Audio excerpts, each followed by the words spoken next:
శ్రీ గోపీనాథ వెంకట కవి గారి పూర్వ కవి పరంపర మూడవ భాగం 21/3/24. ఇతర కవులతో పూర్వ కవులతో ఆయన కవిత్వంని పోలుస్తూ చెప్తూ వచ్చారు. వారి మనబడి అయినటువంటి గోపీనాథ శ్రీనివాసరావు గారు పోతన వెంకట కవుల జీవిత సంఘటనల చిత్రం ఎలా ఉందో చెప్తున్నారు. వెంకట కవి జీవితంలో పోతనను స్ఫురింపచేసే అనేక సంబంధాలు ఉండటం చిత్రం. వారి కాలనాటి రాజులలో కూడా రుణానురూపమైన సంబంధం ఉండటం కూడా చిత్రం. వాటిని చూద్దాం. భోగిని దండకంలో పోతన వర్ణించిన సర్వజ్ఞ సింగ భూపాలుడు, తిరునాళ దండకంలో వెంకటకి వర్ణించిన సర్వజ్ఞ కుమార యచేంద్రుడు ఒకే వంశానికి ఒకే గోత్రానికి చెందినవారని వెలుగోటి వారి వంశ చరిత్ర చెబుతారు. అలాగే పోతన వెంకట కవులు ఒకే వంశం ఒకే గోత్రానికి చెందినవారు. పోతన ఆపస్తంభ సూత్రుడు, వెంకట కవి కూడా అంతే. పోతన కౌండిన్యస గోత్రుడు, వెంకట కవి గోత్రం కూడా కౌండిన్యస. ఇద్దరూ శివకేశవ భేదాలు లేనివారు. ఇద్దరూ శ్రీరామ భక్తులు. ఇద్దరూ సహజ పండితులు.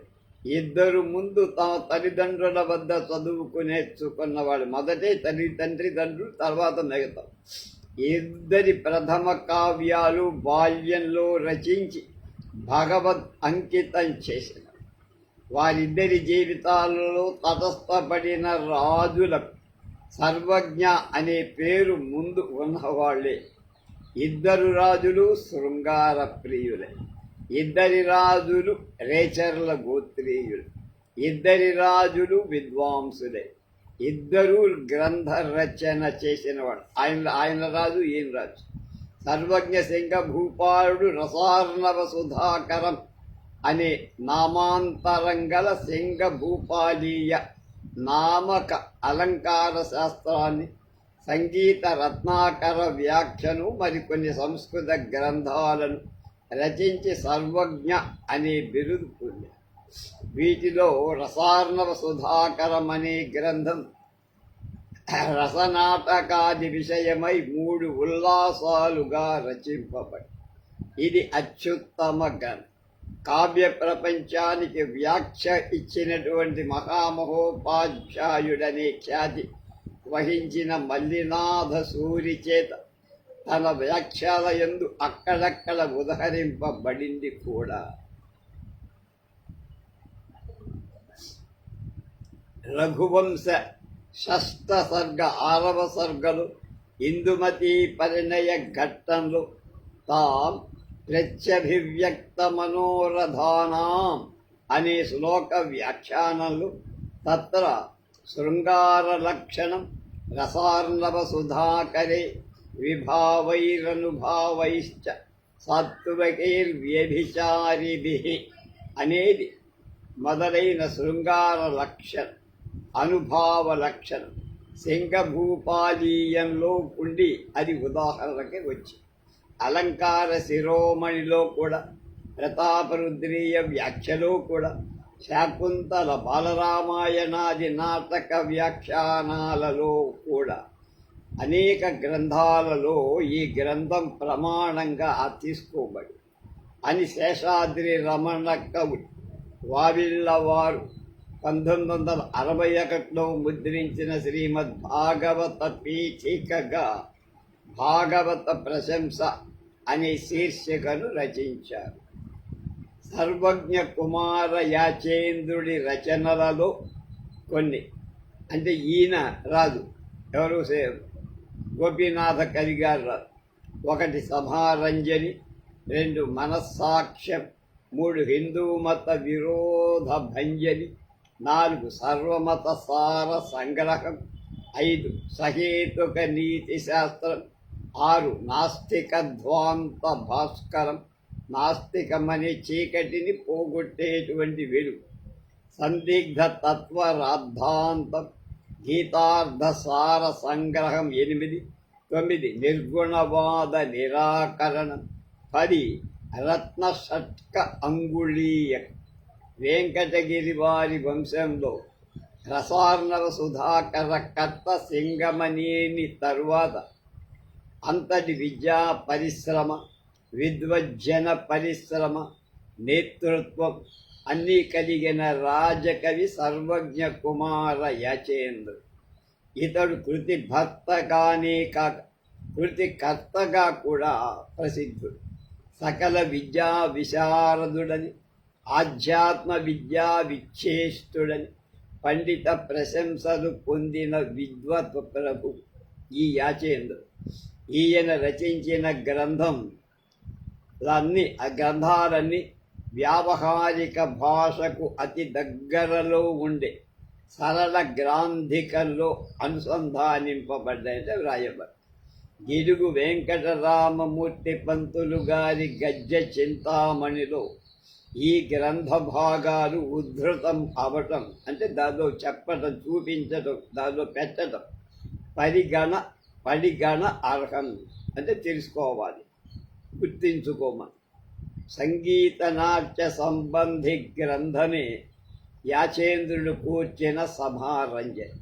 నాయక రస సంగీత తాళ హిందుస్థానీ రాగ తాళ నాట్యాభినయ శబ్దవాద్య పాండిత్య రహస్యాలను 8 ప్రకరణాలుగా ఉండదు. అవన్నీ అన్నమాట. వాగ్గేయకారత్న శ్రీ హరినాగభూషణంగా మెచ్చిన ప్రశస్త కృతి అని ఆంధ్ర సంస్థానాలు సాహిత్య పోషణంలో శ్రీ తోమాటి దొణప్ప గారు చెప్పారు. పై విషయాల నుండి సర్వజ్ఞ సింగ భూపాల, సర్వజ్ఞ కుమార యాచేంద్ర ఇద్దరు పండిత ప్రశంసలు పొందిన ప్రజ్ఞ కలవారని, విజ్ఞానవంతులని మనం తెలుసుకున్నాం. ఇప్పుడు పోతన వెంకట కవి యోగి వరప్రసాదు ఇద్దరు కూడా యోగులయ్యారు. మత్ప్రసాద దివ్య మహిమచై కవిత చెప్పలావు గలత్ అని ఇవటూరి సోమశేఖరాధ్యుడు అనే యోగి తనకు చెప్పినట్లు పోతన వీరభద్ర విజయంలో చెప్పారు. నేను 16 సంవత్సరాల వాడనయ్యుండు తరి ఒక్కనాడు సింహపురంబు అంటే నెల్లూరులో నృసింహదేవ కళ్యాణోత్సవ సమాలోకన కుతూహలాతిరేకంబున వేదశైలంబున కొంజని అందొక్క మహాయోగి వలననొక్క విద్య వలసి తత్ప్రసాదలబ్ధ కవిత్వ విద్యా విశేషుండనయ్యాను అని గోపీనాథ రామాయణ పీఠికలు వెంకట కవి గారు కూడా చెప్పు. ఆయనకి ఒక యోగి గురువు, ఈయనకి ఒక యోగి. కనుక పోతన వెంకట కవులు ఇద్దరు యోగి వరప్రసాదం వల్ల ధారాశుద్ధి, మధుర పద్య గమనంగా రచించిన వాళ్ళ కవిత్వాల వల్ల మనకి అర్థమవుతుంది. పోతన వెంకట కవుల రామాయణ రచన ఆసక్తి ఎలా ఉంది? ఇద్దరు రామాయణం రాశారు. జనశ్రుతి ప్రమాణంగా అనేక మంది గ్రంథకర్త పోతనకు రామాయణ రచన మీద అభిలాష బాగా ఉండినట్లుగా పేర్కొన్న. ఎలాగంటే ఇతనికి రామాయణం రచించాలనే కోరిక విశేషంగా కలదు పోతనకి. కానీ దానిని భాస్కరాదులు అది వరకే ఆంధ్రీకరించి ఉండటం చేత అతని దృష్టి భాగవతంపై తిరిగి ఈ సందర్భంలో బదిరెను భాస్కరుడు లేదా రామాయణం బండకెక్కింపన అని పోతనామాత్యుడు అన్నట్లుగా చెప్పుకుంటారు. ఆంధ్ర కవితరంగణి సంపుటిలో 6వ పేజీలో ఉంది. చెనగి చెరచినాడు భాస్కరుడు గాకుండిన రామాయణము బండ్లకెక్కింపన అని బమ్మెర పోతనామాచ్యుని వాక్యం మనస్సులో దోచటం చేత ప్రతిదినమెంతో కాలం వ్యర్థ గాథల నడుగబడు చూడటం చేత యోజించి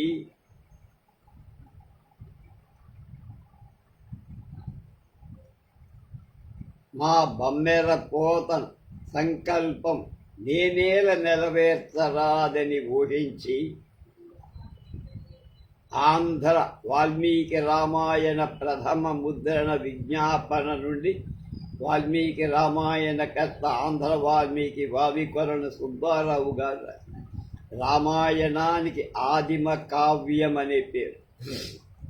అలాంటి కావ్యం భక్తి రసంతో సమ్మేళనం చెందినటువంటి రచన కలదై ఐహిక ఆముష్మిక సుఖ సాధనానికి సంసార తరణ ఉపాయమని పోతన అభిప్రాయం కలి రామాయణాన్ని ఆంధ్రీకరించటానికి ఆలోచించి ఉండొచ్చు ఊహదంత. కానీ భాస్కరాదుల ఆంధ్రీకరణం అప్పటికే ఉంది. అది బాగా ప్రశస్తం అవటం చేత మాట్లాడకుండా దాని జోలికి పోదాం. దానిలోని భక్తి గుణము లోపించటం చేతనే భాస్కరుడు బదరెను కాని అంటే వదిలేడంటమే వదిలిపోతున్నాం. రామాయణము బండ్లకెక్కింపన అని అతడు తన ఆశయాన్ని వ్యక్తం.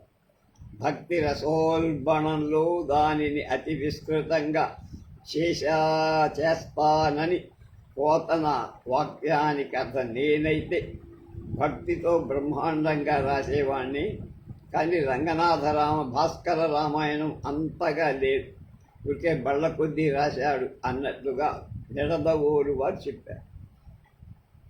ఉత్పలమాల మానక కర్మభూమిపై మానుష దేహముతో హితాహిత జ్ఞాన మెరుంగు బ్రాహ్మణుడు చారు కవిత్వము నేర్చి జానకీ జాని కథల్ రచింప అసత్కథలెన్ని రచించెనేనియు వాని కవిత్వమేమిటికి వాని కవిత్వ మహత్వమేమిటి మేటికి అనే పద్యం కంకంటి పాపరాజు ఉత్తర రామాయణంలో రాసి సామాన్యులకే ఇలా ఉన్నప్పుడు శ్రీరామ భక్తులలో శ్రేష్ఠుడైన పోతనకు అలాంటి ఆలోచన ఉండటం సహజం. దానికి కారణమేమిటి? ఆర్షబద్ధమైన భారతీయ సంస్కృతికి ప్రతిబింబంగా నిలిచిన రామాయణం మన సమాజంలోని కట్టుబాట్లకు సత్ సంప్రదాయాలకు జనజీవన సరళి ఆదర్శ కుటుంబానికి ఆధ్యాత్మిక సంస్కృతి ఒక సువ్యవస్థకు ఒక సుస్థిర రాజ్యపాలనకు సంకేతంగా గుర్తుగా సంభావితం అవుతోంది. గురు శిష్యుల సత్సంబంధానికి, తండ్రి కొడుకుల ధర్మవత్సలత, అన్నదమ్ముల అనుబంధానికి, ఆలుమగల అనురాగానికి, స్నేహితుల సఖ్యత, యజమానుడు అనుయాయుల భక్తి విశ్వాసాల, పాలక పాలితుల అంటే పరిపాలించేవాడు పరిపాలింపబడేవాడు వాళ్ళ మధ్య ఉండే సద్భావన సదవగాహనల రామాయణంలో ప్రతి పాత్ర ఒక ప్రతీక. అలాంటి రామాయణంలో అయోధ్య సుందరకాండాలు భాస్కర రామాయణంలో తక్కువ చేయబడి ధర్మ ప్రబోధం తగ్గిందని అభిప్రాయపడు. మంతనములు సద్గతులను సొంతనములు ఘనములైన పుణ్యముల కిదానింతన పూర్వ మహాఘని కృంతనములు రామనాకృతి చింతనములు అని భాగవతంలో రాశారు. అనే భాగవత దశమ స్కంధంలోని పద్యం పోతన అంతరాంతరాలలో దాగి ఉన్న రామాయణ రచన కౌతుకల మనకి బహిర్గతం చేస్తుంది. అది మదీయ పూర్వజన్మ సహస్ర ఫలంబున శ్రీమన్నారాయణ కథా ప్రపంచ విరచనా కుతూహలుండనై అని పోతన భాగవతంలో శ్రీమన్నారాయణ కథా ప్రపంచ రచనా కుతూహలం శ్రీమద్ రామాయణాన్ని గురించే అని గ్రహించాలంటున్నారు వారి మనవడు ఇని మనవడు. ఎందుకంటే భాగవతంలోని తక్కిన పద్యాలను పోతన భాగవతమని ప్రయోగించారు, కానీ నారాయణ కథ అని చెప్పలేదు.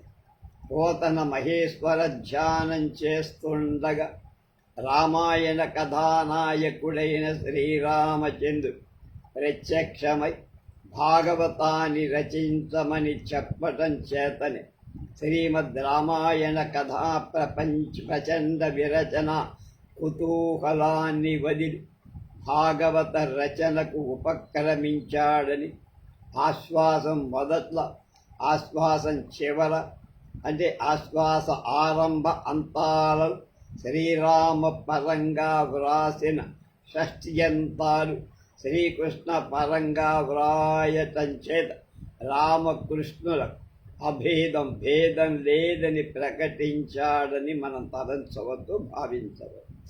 దానికి సర్వజ్ఞ శంఖ భూపాలుడు అంకితం కోరటం జనశ్రుతి మనకి అనుకోవడం తెలుసు కదా. వెంకటవి శ్రీకృష్ణాంకితంగా రచించిన ఈ క్రింది ఆశ్వాసాంత ఆశీర్వచన పద్యం రుణానుబంధమైన ప్రతిరూపంగా కనిపిస్తుంది. ఈ కావ్య ప్రతిపాదతుండైన సీతేశుడు రామప్రభుండి కళ్యాణ కుతీశ్వరుండైన శ్రీకృష్ణుడు సంప్రీతితో సాకల్యంబుగ ఇష్టసిద్ధికరుడై చంచత్కృపాపూర్ణతన్ లోకస్తుత్య కుమారయాచ ధరణీంద్రుడు బ్రోతురు ఎల్లప్పుడు అని గోపీనాథ రామాయణం బాలకాండలు 1351 పద్యంలో గోపీనాథం వెంకట కవిగా రాశారు. ఈ సందర్భంలో నన్నయ మంగళాస్తుతి రూపంగా ఉన్న శ్రీవాణి గిరిజాశ్చిరాయ శ్లోకంలాగా శార్దూల వృత్తమైన శ్రీ రాస్తామమ మనుమ క్షితేశ్వర అనే ఆశీర్వచన రూపంగా ఉన్న తిక్కన నిర్వచనోత్తర రామాయణ శ్లోకాన్ని కూడా గుర్తుపెట్టుకోమంటున్నా. అయిపోయి పోతన వెంకట కవుల రామకృష్ణుల సాక్షాత్కారం ఎలా జరిగింది చాలా బాగా రాశారు ఆ శ్రీనివాసరావు. పోతన ఒకనాటి చంద్రగ్రహణంలో గంగలో స్నానం చేసి ఒడ్డున ఇసుక తిన్నపై మహేశ్వర ధ్యానం చేస్తూ కొంచెం ఉల్మీలితలోచనుడై కళ్ళు మూసుకున్నవాడై ఉన్న సమయంలో మెరగు చెంగటనున్న మేఘంబు కైవడి ఉవిధ చెంగటనుండనుకువాడు చంద్రమండల సుధాసారంబు పోలిక ముఖమున చిరునవ్వు మొలతువాడు వల్లీయుత తమాల వసుమతీయముగ భంగి పదు విల్లు మూపున బరగువాడు నీల నగగ్ర సన్నిహిత భానుని భంగి ఘన కిరీటముదల కలుగువాడు పుండరీక యుగము బోలు కనులవాడు వెడద యురమువాడు విపుల భద్రమూర్తివాడు రాజముఖ్యుడొక్కరుడు నా కన్ను గవకునెదుర గనబడియే. అది రామమూర్తి అవతారం.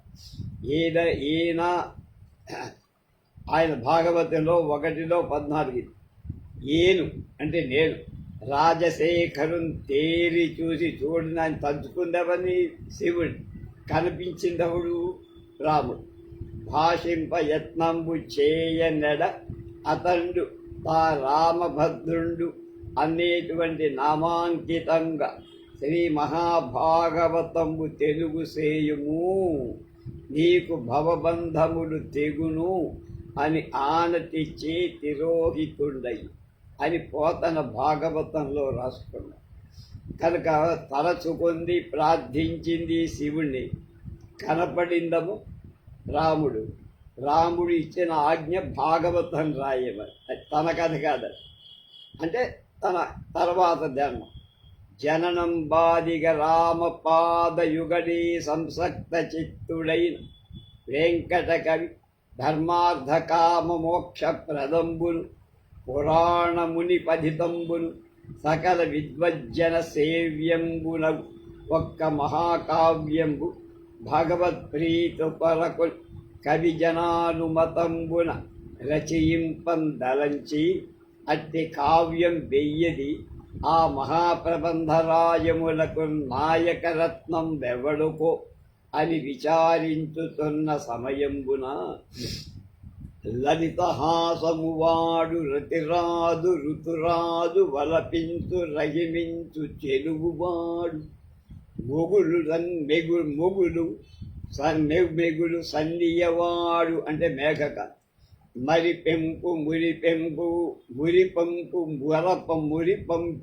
మురిపెంపు ద్వళకింతు చక్కని గలమువాడు కొమరు ప్రాయమువాడు కమలాది కొమరోడి పొరనింతు సొబగైన మోమువాడు నలుద చెక్కులవాడు బంగారు పొంగారు నదిపెంపు జిగిమింతు నలువవాడు సారు కోటేర కేయూర సారహీరహార కుండల ధాళ దల్యములవాడు పరిహి పర్హావతం సొండు పరమ పురుషుడు ఒకడు కలలోన చూపట్టే ఉత్సుకమున.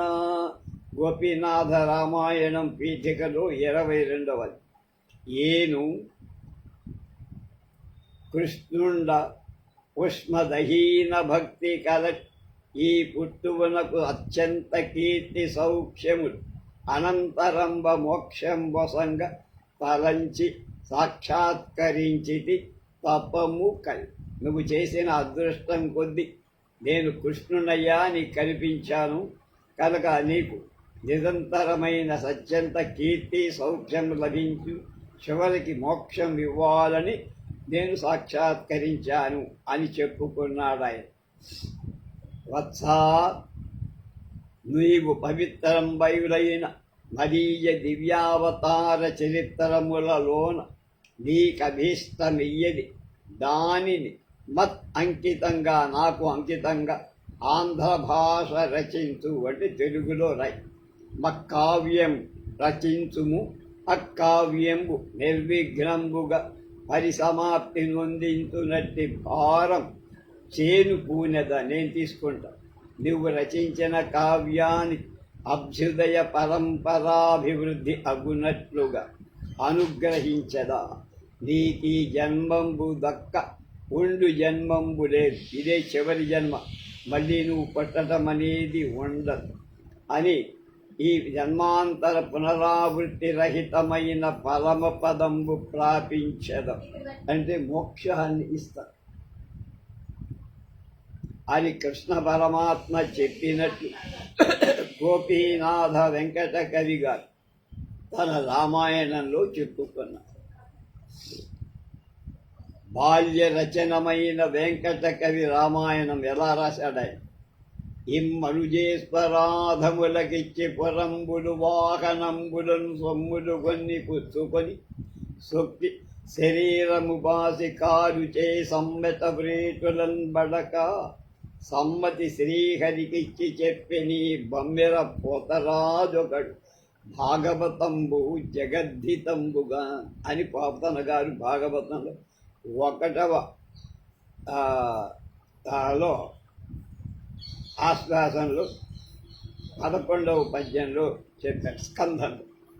అని భాగవతాన్ని రచించిన పోతన మహేశ్వర ధ్యానం చేస్తుంటే శ్రీరామచంద్రుడు ప్రత్యక్షమై భాగవతాన్ని రచించమని ఆనతివ్వగా తను భాగవతం రచించినట్టు చెప్పుకున్నాం కనుక తీరని కోరిక పునర్జన్మ హేతువని భగవద్గీత.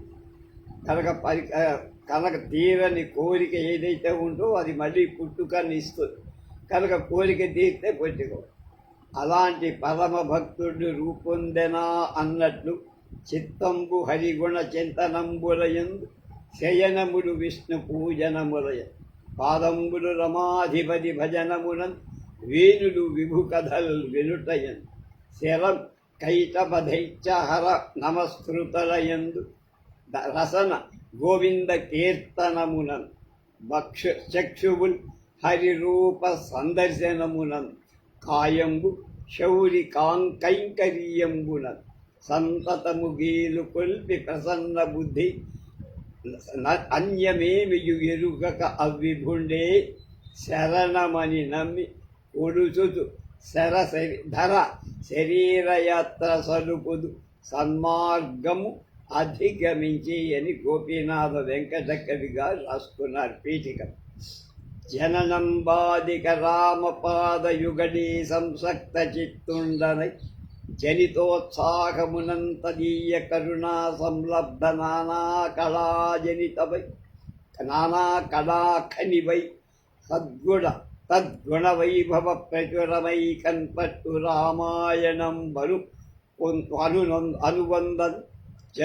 అనువందన్ విరచింతు ప్రౌఢ కవితా వ్యాపారం ఏ పారగన్ అని గోపీనాథ రామాయణ పీఠికలో 52, 53 పద్యాలు అంచె అని తన స్వగతాన్ని విన్నవించుకొని ఈ పూర్వ రామాయణం భాస్కరాదులు ఒక మత్స్యుని నాథుని చేసి రచించారు.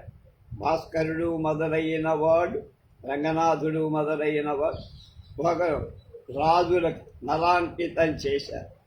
అది సమీచంబుగా ఈ మహాకావ్యంబున రమానాథుండే కృతినాథుడై 16 వందె బంగారుకు మాణిక్యం పోటి సంసర్గలబ్ధి కలిగిన చందమున అధిక ఉదయంపై ఉండు కదా అని తలంచి ఈ రామాయణ కావ్యం తొలుత కుశలవుల వలన రామరూపధరుండైన నారాయణుండే విన్నాడు కనుక ఏనును తత్క్రమంబుల శ్రీకృష్ణ రూపధరుండైన రమావల్లభుని కృతినాథునిగా చేసి ఈ పుణ్యకావ్యంబు రచయింప నిశ్చయించి తిని అని విన్నవించుకున్నారు.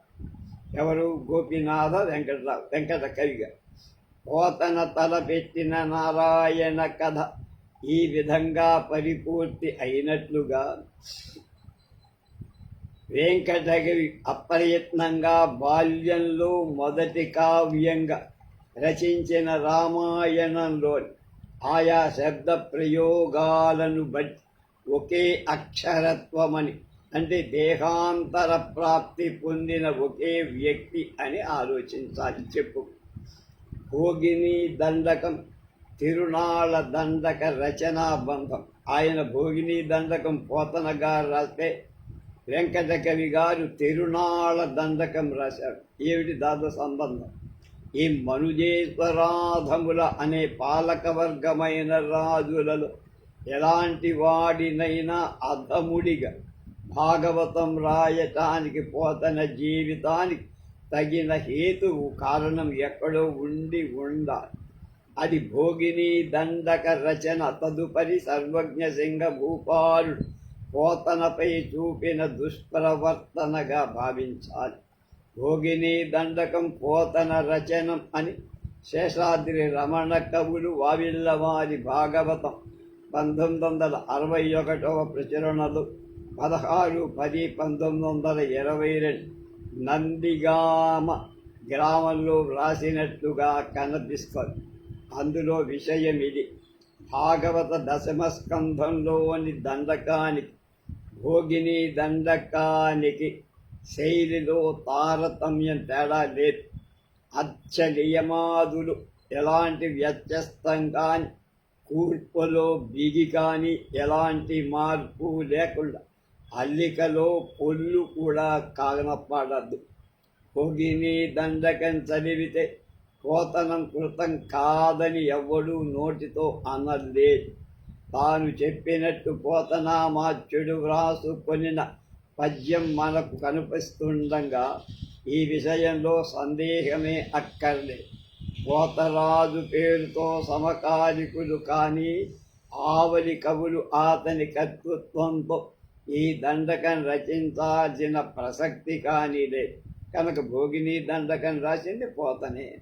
పోతన గారు రచించినట్లుగా అతని స్వతంత్ర భావాలు ఆ దండకంలో కొద్దిగాను గొప్పగాను లేకుండా ఏం పోతరాజు అంటే ఈయనే స్వతంత్రశీలుడు కనుకనే కల్పించుకొని రాజుల దురాచారాలను దుస్తంత్రాలను ఆ దండకంలో స్వతంత్రంగా ఇమిడించి ఉన్నాడు. చూద్దాం.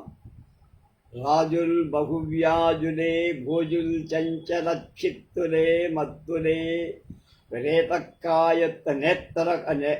నేతకాయత్తులే దోష సంసిక్త సంపాదులే ఈత మర్యాదులే వీత మర్యాదులే వారి సేవింప భేదింప రంధ్ర జీవితము బోరామి గావింపగా రాదులే. సర్వజ్ఞ కుమార యాచేంద్రుడు వెంకట కవి గారి చేత వెంకటగిరిలో కాశీ విశ్వనాథ స్వామి అన్నపూర్ణ దేవాలయ స్వర్ణోత్సవ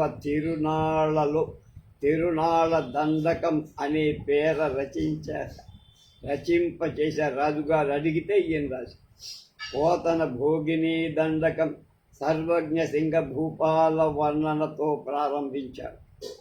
తగణ దండకమని తిరువాళ దండకం సర్వజ్ఞ కుమార యాచేంద్ర వర్ణనతో ఈయన కూడా ప్రారంభించారు.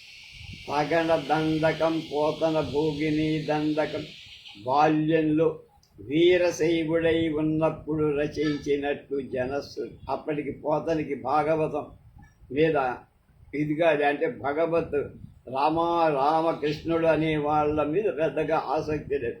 పరమ మాహేశ్వర భక్తుడై శ్రీరామ శ్రీకృష్ణ కావ్యాలీ రచించిన వెంకటకవి విశ్వనాథ అన్నపూర్ణ దేవాలయంలో జరిగే కళ్యాణాన్ని వర్ణిస్తూ తిరునాళ్ళ దండకం 1879 సర్వకుమార యాచేంద్రుడు పదవీ త్యాగం చేసిన సంవత్సరంలో రచన చేయటం, అది ఒకటి వెంకటకవి శివపరమైన రచన అవటం విశేషం. భోగిని దండకంలో సర్వజ్ఞ సింగ భూపాలుడు, తిరునాళ్ళ దండకంలో సర్వజ్ఞ కుమార యాచేంద్రుడు విశేషంగా వర్ణించబడటం గమనించాలి. మనం అంటున్నాం పోతన భోగిని దండక ప్రారంభం ఎలా ఉంది, అలాగే ఈయన వెంకటకవి ప్రారంభం ఎలా చేశారు. శ్రీమన్ మహామంగళాకారు నాకారు లక్ష్మీ కుమారీ మనోరాము సింగభూపాల గోపాల గోపాలికా కృష్ణ గోపాలు గోపాలదేనో దేవోత్సవ క్రీడలు అని ఉంటుంది ఆయన రాసిన పోతన. వెంకటకవి తిరునాళ్ళ దండకం ప్రారంభం ఎలా ఉందంటే శ్రీమింతు నెల్గోటి వంశాబ్ది రాకాశశాంకుండు బంగారు యాచ క్షమానాథ తత్పుత్రకుండు ఆ కుమారాంక యాచ క్షితీంద్రుండు శ్రీకాశికానాథ విశ్వేశ్వర స్వామికి రంగుమీరంగ వర్షోత్సవం బద్ధి సేయింపనుగుడై అని ప్రారంభించి మణికంఠీరవ రాయవేశ్య భుజంగా జయస్తే జయస్తే జయస్తే యతంతున్ రజిన్మాగధ శ్రేణి కైవారములు సేయగా సద్గుణాలంకృతుండై మహీమండలం బద్ధి పాలించే అని ముగించారు ఈయన. ఈ రెండు కూడా ఉచితంగానే. దీన్ని రాజరాజునకు నన్నయ మనమసిద్ధికి తిక్కన సర్వజ్ఞ సింగుడికి పోతన ప్రయోగించడం అలాగే ఉంది. వాళ్ళు ఎలా చేశారు, భాగవతాన్ని పాతి పెట్టించడం, రామాయణాన్ని పూజించడం. పోతన రచించిన భాగవతాన్ని సర్వజ్ఞ సింగక్ష్మావరుండది తన కిమ్మని వేదిన నెయ్యకున్న అలిగి ఆ పుస్తకం బబని బాతించిన చినికి అందొక్క కొంత శిథిలమయ్యే అని సర్వజ్ఞ సర్వలక్షణ సార సంగ్రహంలో కూచిమంతి తిమ్మకవి 1740లో చెప్పారు. వెంకటకవి రామాయణం రచించటం విన్న సర్వజ్ఞ కుమార యాచేంద్రుడు కూడా వెంకట కవిని పిలవనంపించటం, తను కవి గ్రామానికి వెళ్ళటం, వెంకట కవి ఆస్థాన కవిగా నియమించటం, క్రీస్తు శకం 1860, శాలివాహన శకం 1782, సిద్ధార్థినామ సంవత్సర శ్రావణ శుద్ధ పౌర్ణమి నాడు మారెళ్ళ సీమలో చేరిన పెరుగుపల్లి అనే గ్రామంలో దానపత్రం రాయించి ఇవ్వటం, శ్రీకృష్ణాంకితమైన రామాయణ వ్రాత ప్రతి శాశ్వత పూజ చేయునట్లు పూజాగృహం నందుంచి పూజించటం, రామాయణ ప్రచురణ ప్రచార భారం వహించటం, పోతన వెంకట కవుల సర్వజ్ఞ సింగ భూపాల సర్వజ్ఞ కుమార యాచేంద్రుల అనుబంధాలని బాగా గట్టిగా జ్ఞాపకం చేస్తున్నాయి.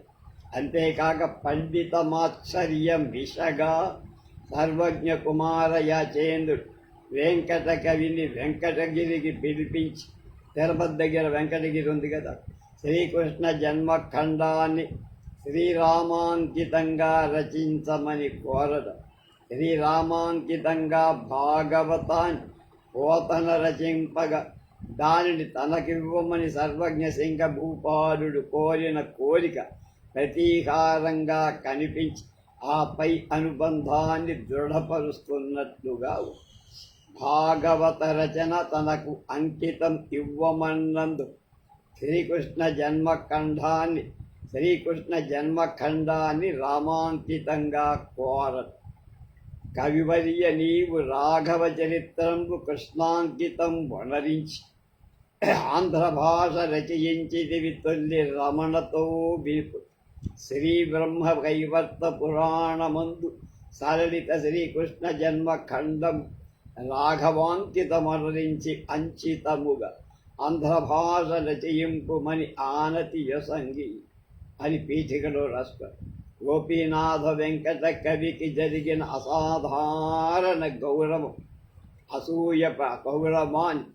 అసూయపడిన ఆస్థాన కవు రామాయణంలోని శైలీ భేదాన్ని కారణంగా చూపి అది ఏకకవి కృతం కాదని సర్వజ్ఞ కుమార యాచేంద్రుడికి 10 మంది ఎక్కేటట్లుగా లేనిపోని కబుర్లు చెప్పి ఆ సందేహ నివృత్తి సమాధానంగా పై పద్యం చెప్పారు. వెంకటకవి చిత్తము మా గ్రామమునకు పోయి గ్రంథము పూర్తి చేసి తెచ్చేదని చెప్పారు.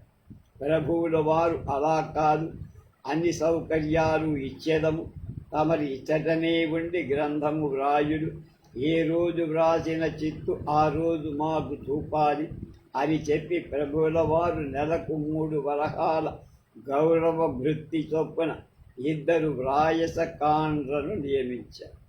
వెంకటకవి ఉదయంలోనే కూర్చొని ఒకరు పురాణంలోని శ్లోకాలు వ్యాఖ్యను చదువుతుండగా విని తాను చెప్పిన పద్యాన్ని 2వ వాడు వ్రాసేటట్లుగా ఆదేశించారు. కీర్తియు భోగ సంపదలు కేవల మోక్షమసంగు రాముని భక్తను చేసి వ్యాసముని భావితమైన తనరారు బ్రహ్మ కైవర్త పురాణమందు తెలుపంబడు శ్రీహరి జన్మఖండము కార్తీక కౌముదీ రుచిర కావ్యముగా నొనరింపబూనితి. శ్రీకృష్ణ జన్మఖండం పీఠికలో ఆయన చెప్పుకున్నారు వెంకట కవిగా. అని ప్రారంభించి 11 గంటలు అయ్యేటప్పటికి 100 పద్యాలు రాజుగారికి తాను ఇంటికి పెడుతూ ఉండేవాడు రోజు. అలా 6 ఆశ్వాసాలు రాసిన తర్వాత ప్రభు వెంకట కవిని గ్రంథం పూర్తి కాకముందే కవిగారిని పిలిపించి సత్కరించి సోమసాని గుంట అనే గ్రామంలో రాధాకృష్ణమనే పేరు పెట్టి దానిలో 12వ భాగం కవిగారికి దుందుభినామ సంవత్సర శ్రావణ బహుళ అష్టమి రోజున దానపత్రం ఇచ్చి గ్రంథం పూర్తి కాగానే గజారోహణం చేయించారు. సుబోధిని వారపత్రిక 15/5/1937 సంపుటి 6 సంచిక 43లో ఇవన్నీ మనకు కనబడు. ఇది భాగవతాన్ని తనకు అంకితమివ్వమని పోతనను సర్వజ్ఞ భూపాలుడు కోరిన దానికి ఈ మనుజేశ్వరాధములకిచ్చి పరంబులు సొమ్ములు కంటే అది 18 అట్లా అని భాగవతంలో తనను అధముడిగా పేర్కొన్నందువల్ల పోతనను పరోక్షంగా బాధించిన దాని రుణానుబంధ ప్రక్రియగా మనం భావించద్దంటున్నారు ఈ పుస్తకం రాసిన శ్రీనివాసరావు. రుణానుబంధం ఇప్పుడు తెగుతున్నది అంటానికి ప్రతీకగా వెంకట కవి మొదటి కావ్యమైన రామాయణంలోనే నృపతులు వేడినన్ కరుణనిచ్చిన నిత్తులు దంతివాయిరత్నపట ధనగ్రహారములు తప్పక అన్నియు అస్థిరంబులు ఆ విపుల కృపాపయోధి యదువీరుని వేలిన ప్రీతినిచ్చు నిత్య పదము అట్టివాని కొనియాడక అంజుల వేద నేటికి అని ఆయన కూడా చెప్పారు. ఇలా రచించటం తనకు అంకితం కాకపోయినను రాజు సత్కరించి ప్రచురించి ప్రచారం చేసి తన ఆస్థాన కవిగా నిలుపుకోవ రుణానుబంధాన్ని ధృవం చేస్తాం. భాగవతం షష్ఠియంతాలు యదువీరుడి పేరున ఉండటం గమనార్హం. సంపూర్ణ రుణానుబంధ సాదృశ్య పోతన చేత ఈ మనుజేశ్వరాధముల అనేటువంటి పద్యాన్ని సర్వజ్ఞ సింగ భూపాలుడు పండితుడు కవి శృంగార ప్రియుడని శ్రీనాథాదులు వర్ణించారు. అలాంటి వాడు పోతన చేత భోగిని దండకం శృంగార చరిత్ర వర్ణింప చేయించాడు.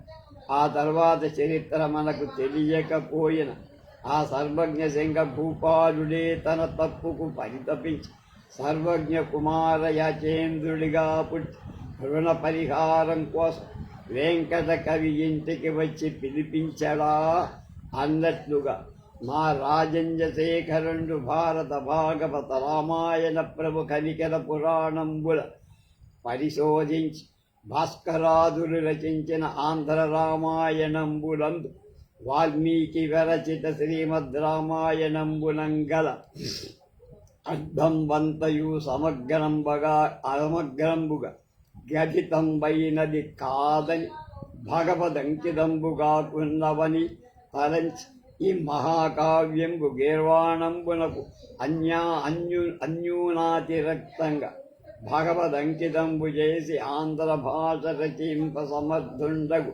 పండితుడెవండో అని విచారించుతూ నేని కావ్యంబు గీర్వాణంబునకు అనురూపంగా పద్య ప్రబంధము గావించుట అంతయు విని ప్రీతిపూర్వకంగా నన్ను రావించి మద్విరచితమైన ఆంధ్ర రామాయణ కావ్యం వంతయు సమగ్రంగా అత్యాదరంబున ఆకర్ణించి ఇది మదీయాభిప్రాయ ప్రకారంబు గీర్వాణంబునకు అనురూపంబై శ్రీకృష్ణాంకితంబై ఉన్నదని బహూకరించి నన్ను సత్కరించి లోకహితార్థంబుగా ఈ మహాకావ్యం జగంబునందు విస్తరింపంచేసి శ్రీరామభద్రుని అపారంబై కృపారసంబులకు పాత్రభూతుండయ్యెను అని వెంకట కవి చేత పోతన రుణానుబంధ క్రియనా అన్నట్లుగా సర్వజ్ఞ కుమార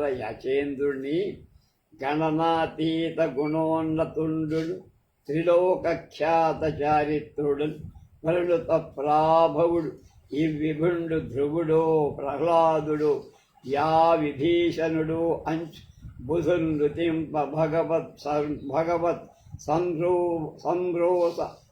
భగవత్ సంసేవానాసక్త ఈక్షణ చిత్తంబునకు ప్రియుండై అని పీఠికలో రాసి అని వర్ణించి రాజుగారి పాండిత్య గరిమని చెప్తున్నారు.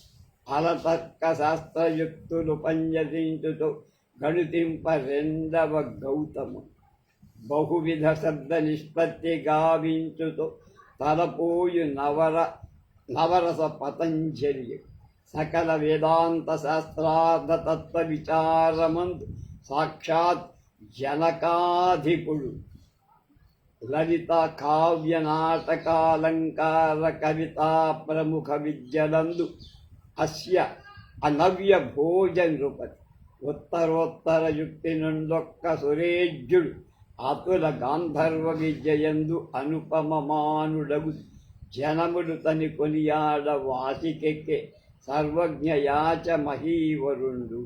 అలా ఆయన గొప్పతనం చెప్పారు. వర్ణించడం జన్మాంతర వాసన ప్రభావంగా వెంకటకవి చేత బ్రహ్మానంద శతకమనే కామగ్రంథాన్ని రచింపజేశాడు. దానికి వెంకటకవికి వచ్చిన చెడ్డ పేరు రూపుమాపుకోవటాన్ని సర్వజ్ఞ కుమార యాచేంద్రుడే గీతార్థసార గ్రంథంలో సార సంగ్రహంలో ఉపోద్ఘాతంగా ఇలా చెప్పారు. వసుధలో యోగ్యములైన విద్యలు అనేకం ఉన్నాయి. వాటినన్నిటినీ సాధించటానికి ఎంత బుద్ధిమంతుడివైనా శక్యం కాదు. అయితే ఈ విద్యలలో ముఖ్యమైన ద్వారంలో అంటే వాటి ద్వారా ఐహిక ఆముష్మిక పురుషార్థ సాధనాలైన విద్యలు రెండు కలవని ఎవ్వి అయిన ఐహిక ఫలములలో స్త్రీ పురుషులకు బ్రహ్మానందలేశ సన్నిభమైనవి. భగవద్లీలా ప్రపంచానికి వృద్ధికరమైంది. శృంగారరస ప్రధానమైన రతి విద్యయు ఆముష్మిక ఫలాలలో ముఖ్యమైన మోక్షాన్ని కలగజేసే విద్యాసారమైన ఆధ్యాత్మ విద్యలు ఈ రెండును ధర్మార్థ కామ మోక్ష రూప పురుషార్థాలలో సుఖరూపాలైన కామ మోక్ష రూప పురుషార్థాల అర్ధధర్మాలు సాధనాలై. అలాగే ఇతర విద్యల్లాగా ఎంత ద్రవ్యవంతుడికైనా ఎంత బుద్ధిమంతుడికైనా ఎంత శక్తిమంతుడికైనా సద్వారాలు కాకుండా సాక్షాత్తుగా సాధింపతగివి ఉన్నాయి.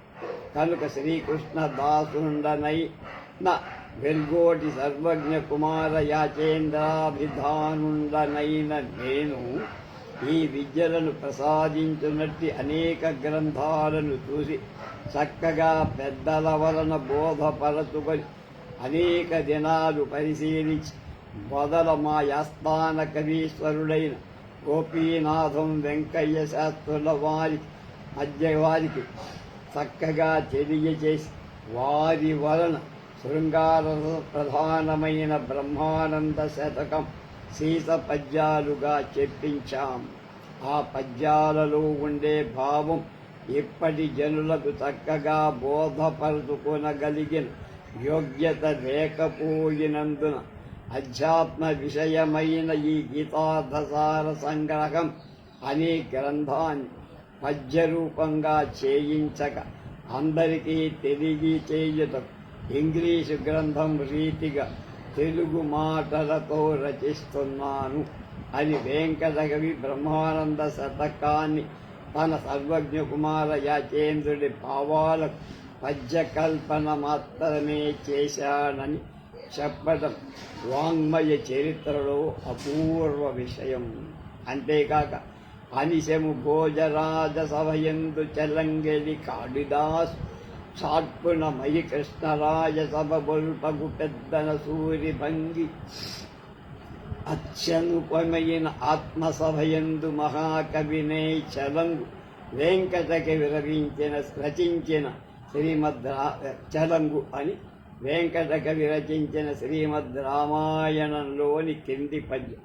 అలన సమీరు రాక విషమాయే మనోహర కీరశారికా కలకల కంఠనాదము కర్ణ కఠోరములాయ పండు వెన్నెల కడు వేడియాయే విరితేన చెవులు వెగటాయే తమ్ముదా నలిన దళాయతాక్షి గగనంబున బాసిన నాట నుండి యుద్ధకాండంలో సర్వజ్ఞ కుమార యాచేంద్రుడి ముఖంగా పలుమార్లు వర్ణించటం సంపూర్ణ రుణానుబంధ క్రియ అనిపిస్తుంది.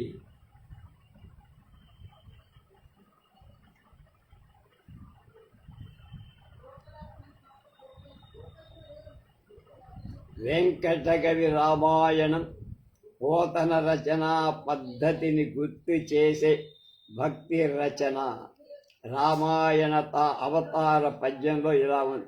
శ్రీమీరను వనజాసనాధికులు ప్రార్థింపన్ ఖలశ్రేణి సంగ్రామక్షోణి జయించి సాధుజనులను రక్షించి ఉద్దామ ప్రీతి హరించి ధర్మమును సంస్థాపించు కృష్ణాకృతిని భూమానందముతో జనించిన కృపాపూర్ణున్ హరిన్ కొల్చెదన్ అని ఆ పీఠికలో ఒకటో పద్యం. ఇక్కడ శ్రీ అంటే త్రివర్గం, ధర్మ మార్గం, అర్ధకామాలను అనుసరించడం, ధర్మో రక్షతి రక్షిత అన్న ధర్మసూత్రాన్ని అతిక్రమింపగా వచ్చిన బాధలు సంకటాలు రూపుమాపుమని బ్రహ్మదేవుడు విష్ణుదేవుణ్ణి ప్రార్థిస్తే దుష్ట శిక్షణ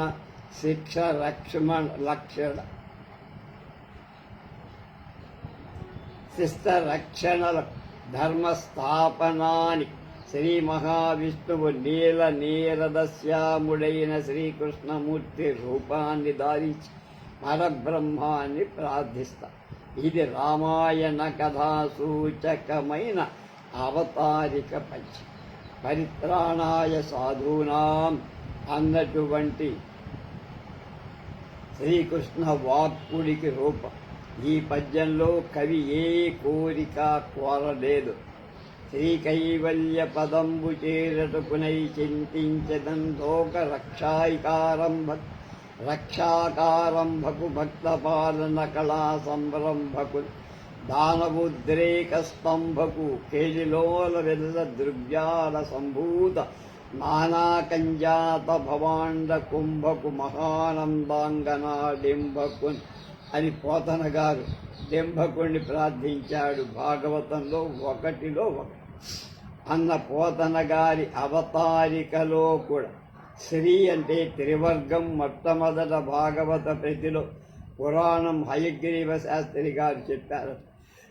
అందులో భాగవత కథ సూచన కలిగి మోక్షకాంక్ష వ్యక్తం చేస్తోందన్న. భాగవతంలోని లక్ష్మీ సరస్వతుల రామాయణ లక్ష్మీ సరస్వతులు అనురూపులు. పోతన గారి లక్ష్మి ఎలా ఉందో చెప్తున్నా. హరికిన్ పట్టబుదేవి పుణ్యముల ప్రోవర్ధంపు పెన్నిక్క సందులు తోబుట్టు భారతీ గిరిసుతల్తో నాడు పుబోన్ తామరలందుండడి ముద్దరాలు జగములు మన్నించు నిల్లారు భాసురతన్ లేములు వాపు తల్లి సిరియిచ్చు నిత్య కళ్యాణములు అని లక్ష్మీదేవి స్తుతి. వెంకటకవి ఏం చెప్పాడు? కలస పయోధిపుత్రి అల కాంచన గర్భుని కన్న తల్లి కల్వల దోర తోడబుట్టు హరివల్లభలేముల బాపులేమా సొంపలరగ పద్మషండములయందు వసించెడు తండ్రి లచ్చి నా కెలవి సమస్త సంపదలనిచ్చి కృతార్థుని చేయుగావు పీఠికలు గోపీనాథరామయ్య. పోతన సరస్వతి ఎలా వర్ణించారు? క్షోణి తలంబునెన్నుదురు శోకగ మృక్కిని తుంతు సైకత శ్రోణి చంచరీక జయ సుందర వేణికి దక్షితామర శ్రేణికి రక్షితానత శ్రేణి తోయజాత భవ చిత్తవశీకరణైక వాణికి అక్షదామ సుఖవారిజ పుస్తక రమ్యపాణికి అని పోతన గారి సరస్వతీదేవి అలా కడ. వెంకటకవి గారి సరస్వతి వీణా పుస్తక పాణి షట్పద లసద్వేణి బృహచ్చైకత శ్రోణి పద్మజురాణి సర్వసుగుణక్షోణి పురాణి నతేంద్రాణి నేత్రజితైని పాదగత గీర్వాణి ప్రవృద్ధాశ్రిత శ్రేణి వాణి అభీష్ట సిద్ధికి మదిన్ సేవింతు అశ్రాంతము. పోతన భాగవతంలోని బ్రహ్మదేవుడి శ్రీకృష్ణ జన్మకంఠంలోని బ్రహ్మ ప్రతిరూపంగా కనబడు. పోతన గారి బ్రహ్మ ఎలా ఉంటాడు? ఆతత సేవ శేషద సమస్త చరాచర భూత సృష్టి విజ్ఞాతకు భారతీ హృదయ సౌఖ్య విధాతకు వేదరాజి నిర్ణేతకు దేవతానికరనేతకు కల్మషజేతకు నతత్రాతకు ధాతకు నిఖిల తాపసలోక శుభప్రదాతకు. భాగవతంలో 1-3. వెంకట కవి గారి బ్రహ్మ ఎలా ఉన్నాడు? తవిలి బతముల కోర్కులు దీర్పు దాత శ్రిత పరిత్రాత భారతీ చిత్త నేత భూత నిర్మాత కుశల సంధాత ధాత చెలగి దీర్ఘాయువసగి రక్షించుగా పోతన రచనం అంత్యప్రాసలకు పెట్టింది. అది అతని రచనలో సర్వత్రా కనిపిస్తుంది. పోతన తర్వాత అంత్యప్రాసలను ఎక్కువగా రాసిన కవిగా పేరు పొందినవాడు గోపీనాథం లేక గోపీనాథ వెంకట కవి. ఈ సందర్భంగా గోపీనాథ రామాయణ పీఠికలోని వేడేపల్లి వెంకటరమణాచార్యుల వారి శ్రీమద్భాగవతం ఆంధ్రీకరించి దాన్ని ఆయన ఇలా రాస్తున్నారు.